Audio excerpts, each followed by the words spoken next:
Hey everyone, Packy here with a bit of a different video on the Spark Service YouTube channel.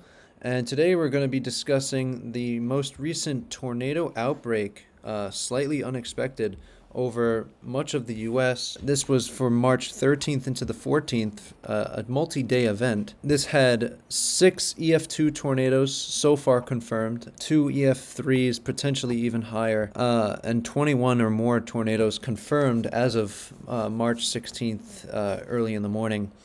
And this particular outbreak was quite interesting from a forecasting perspective, and just going to go into a little dive on why. First, we've got these were the tornado reports in general, and a lot of hail out there, some wind, but really the hail took the cake as well.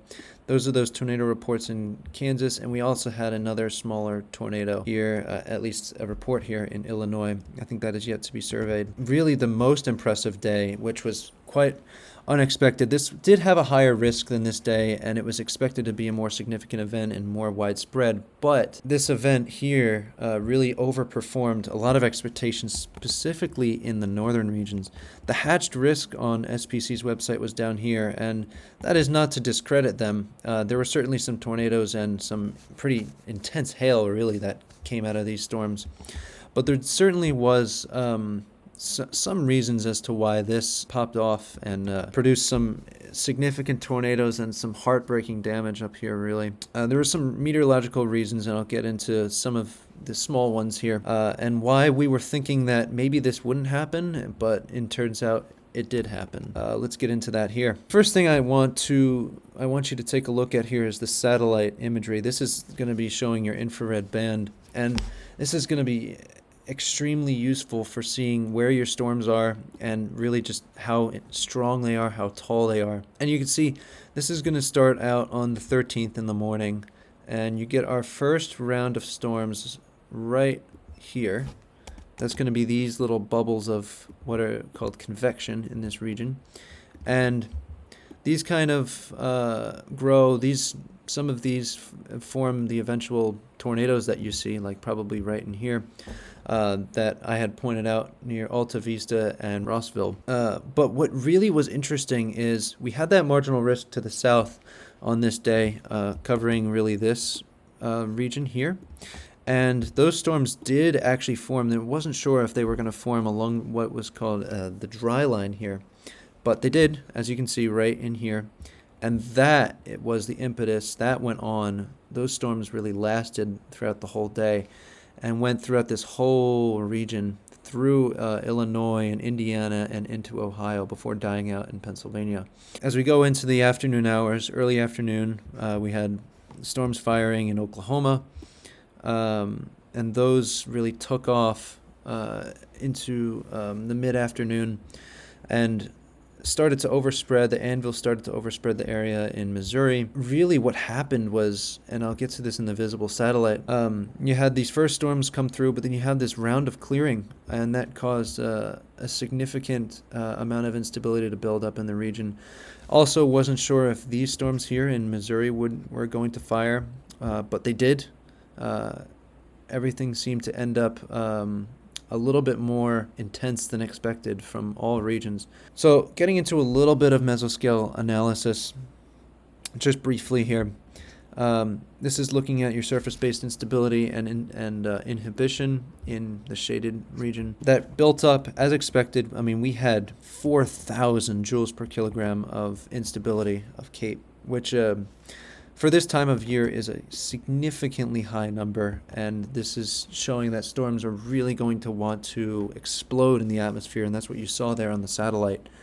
And as I continue to push this forward, we saw those higher CAPE values, this really CAPE tongue here, kind of stick into the Indiana and Ohio region and the boundary over here.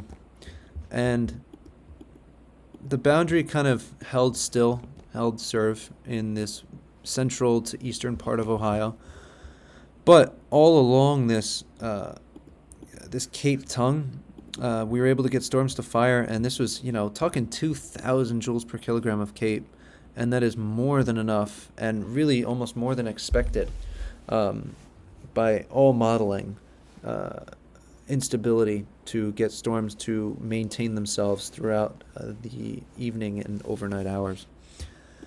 And this is going to be the 850 millibar. This is 5,000 feet off the ground. This is going to show your low-level jet. And I'm looking specifically at these wind barbs. And essentially, as I pushed it through time, as we get into the late afternoon hours and into the evening, you can see that the winds here, talking 20, 25 knots in parts of Arkansas and Missouri.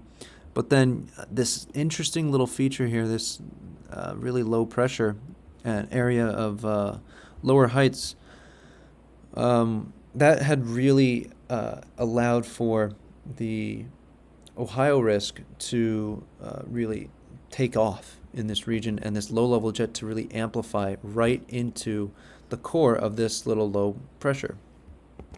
And while this was somewhat expected, again, the shear was just a little bit higher than expected in the region. And this little area, this low here, was also stronger than expected by modeling, even just the day before the event. So it really, things took a huge uptrend on the day of, and it's why sometimes this modeling guidance is just to be taken as guidance, and you really got to look at surface observations as a prime example of using surface obs. And again, pushing it forward, we had that low-level jet just really stay in this region. It was quite veered, really almost mostly out of the west, a little bit of a southerly component. But it stayed in this region and amplified and really caused our shear to also be the highest in this region. And that is why we had our significant tornadoes over here. Two EF3s confirmed, and one of them possibly stronger, and several EF2s and other tornadoes in this region from smaller storms. And shear instability was one reason. Shear has been another reason as to why these storms popped off. Again, we had that stronger low-level jet in this region, so thank goodness this kind of shear was not throughout this whole region. You could see these values of 50, maybe 100 in this area here. Luckily, it wasn't 200 to 300 like it was here in Ohio. This is where our significant tornadoes were, but the instability and the boundaries in this region were enough so that significant tornadoes could have formed in 200 to 300 meters squared per second squared of effective storm relative helicity. And this is essentially just going to show your spin in the atmosphere. It's a proxy for that low-level jet and just how strong it is and how well storms are able to take advantage of it. And the last thing here I want to look at before looking at radar briefly is this is going to be your low-level instability, 0 to 3 kilometer cape, and overlaid with surface vorticity. And it just shows that 3 cape tongue extended all the way into Ohio pretty well, similar to that regular cape tongue into this region. And that is also a place to watch for enhanced tornado potential whenever you have a ribbon or tongue of higher values. It's going to be kind of right at the edge of that where you see this gradient, and that's going to be a great place to look for extra mesoscale forcing. And that's a good place to watch for storm formation and enhanced tornado potential. And just to take a quick look here, this is going to be the radar, some radar archives I pulled up. The nature of these storms, they were all very, very semi-discrete or even discrete and supercellular in nature. And I can even just draw here. Each of these cells, and then even here in Illinois, they can really take advantage of the environment that they were given. And like I said, that environment was better than expected, and these supercells were able to take advantage of that. With that said, thank you so much for watching. I hope you did enjoy, learn something. The two videos on the screen may interest you. And with that said, here is the footage that our chasers got, which was absolutely incredible, of both the Alta Vista tornado and that lightning. Here's some video footage of that. So, thank you for watching. Look at that. Look at that thing. We have a tornado coming down.